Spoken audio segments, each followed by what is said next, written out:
ನಾವು ಕಟ್ಕೊಳ್ಳಿ. ಇವತ್ತಿನ ದಿನ ನಮಗೆ ಒಂದು ಹೋರಾಟ, ನಿಜವಾದ ಒಂದು ಉತ್ತಮ ಹೋರಾಟ ಅಂದ್ರೆ ಎಷ್ಟು ಜನ ಸೇರ್ತಾರೆ, ಎಷ್ಟು ಮೀಡಿಯಾ ಹೆಡ್ಲೈನ್ ಬರುತ್ತೆ, ಎಷ್ಟು ಒಂದು ರೀತಿ ಘೋಷಣೆ ಗಟ್ಟಿಯಾಗಿ ಕೂಗ್ತೀವಲ್ಲ, ಎಷ್ಟು ನ್ಯಾಯಯುತವಾದ ಬೇಡಿಕೆ ಇರುತ್ತೆ, ಅದು ಬಹಳ ಮುಖ್ಯ ಆಗುತ್ತೆ. ಸೊ ಆ ನಿಟ್ಟಿನಲ್ಲಿ ಈ ಒಂದು ಕೊಪ್ಪಳ ಪರಿಸರ ಜಾಗೃತಿ ಆಂದೋಲನ ಹೋರಾಟ ಬಹಳ ಜನಪರವಾಗಿದೆ, ಬಹಳ ಕಾಳಜಿ ಉಳ್ಳ ಇದೆ.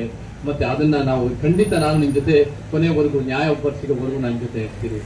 ನಾನು ಕೂಡ ಬಹಳ ವರ್ಷಗಳಿಂದ 14 ವರ್ಷಗಳಿಂದ ಈ ಒಂದು ಕಲ್ಯಾಣ ಕರ್ನಾಟಕ ಈ ಭಾಗಗಳಲ್ಲಿ ಎಲ್ಲಿ ಒಂದು ಚಳುವಳಿಯ ಭೂಮಿ, ಎಲ್ಲೂ ಒಂದು ಕಾರಣಾಂತರಗಳ ಐತಿಹಾಸಿಕ ಕಾರಣಗಳಿಂದ, ರಾಜಕೀಯ ನಿರ್ಲಕ್ಷ್ಯದ ಕಾರಣಗಳಿಂದ, ಅನೇಕ ಕಾರಣಗಳಿಂದ ಅನ್ಯಾಯ ಆಗ್ತಾ ಇದೆಯೋ ಈ ಭಾಗಗಳಿಗೆ ಹೆಚ್ಚು ಒತ್ತು ಕೊಟ್ಟು ನಿಮ್ಮ ಒಂದು ಚಳುವಳಿಗಳ ಜೊತೆ ಭಾಗವಹಿಸ್ತಾ ಬರ್ತಾ ಇದ್ದೀನಿ.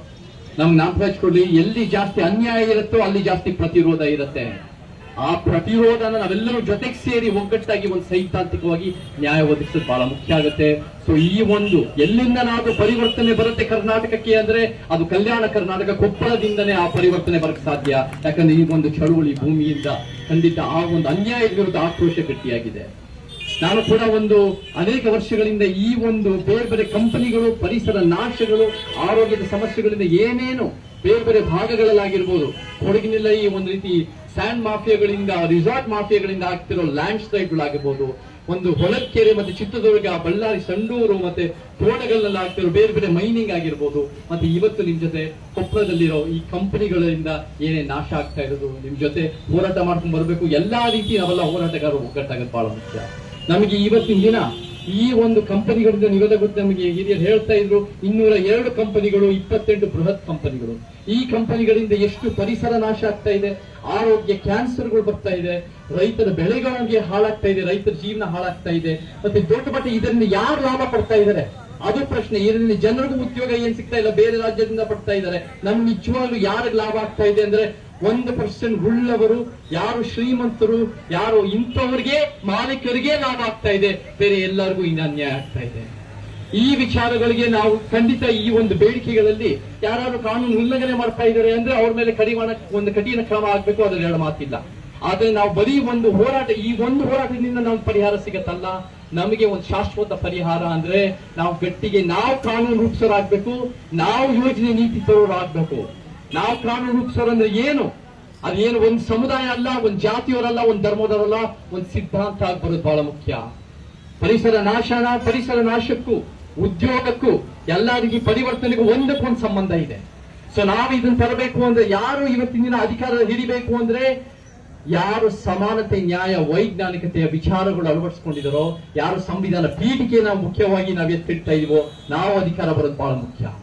ಅವಾಗಲೇ ಮಾತ್ರ ನಾವು ನಿಜವಾಗ್ಲೂ ನಾವು ಕಾನೂನುಗಳು ತಂದು ನಾವು ಬೇರೆ ಬೇರೆ ತರ ಯೋಜನೆಗಳು ತರಬಹುದು ಜನಪರವಾಗಿ. ಇವತ್ತಿನ ನಮ್ಮ ಫ್ಯಾಕ್ಟರಿಗಳಿಗೆ ಎಷ್ಟು ಅನ್ಯಾಯ ಆಗ್ತಾ ಇದೆ ನಿಮ್ಮೆಲ್ಲರೂ ಗೊತ್ತಿದೆ. ಈ ಭಾಗದ ಕೊಪ್ಪಳ ಭಾಗದ ನ್ಯಾಯ ಇಲ್ಲ, ಜನರೇ ನೀವೆಲ್ಲ ನಿಂತ್ಕೊಂಡು ಅದರ ವಿರುದ್ಧ ಹೋರಾಟ ಮಾಡ್ತಾ ಇದ್ದೀರಾ. ಆ ಹೋರಾಟಕ್ಕೆ ನಮ್ಮ ಬೆಂಬಲ ಇದೆ.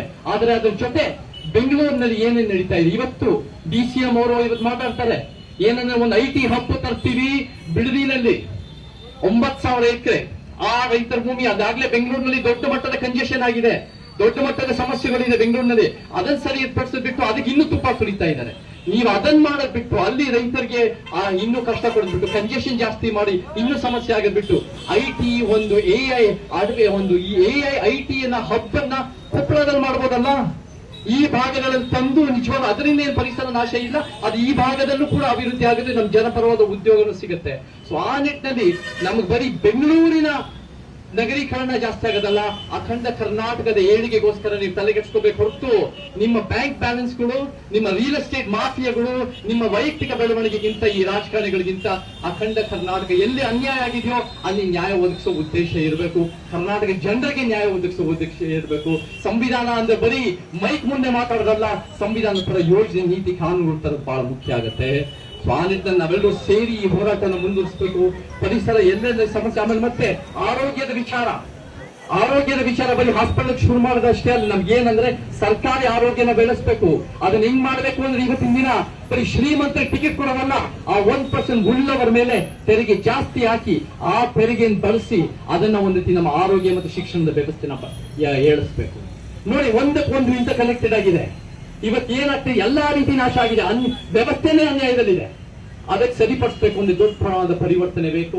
ನಾವೆಲ್ಲ ಚಳುವಳಿಗೂ ಗಟ್ಟಿಯಾಗಿ ನಿಂತ್ಕೋಬೇಕು. ಯಾವ್ಯಾವ ಚಳುವಳಿ ಅಂದ್ರೆ ಪರಿಸರವಾದಿಗಳಾಗಿ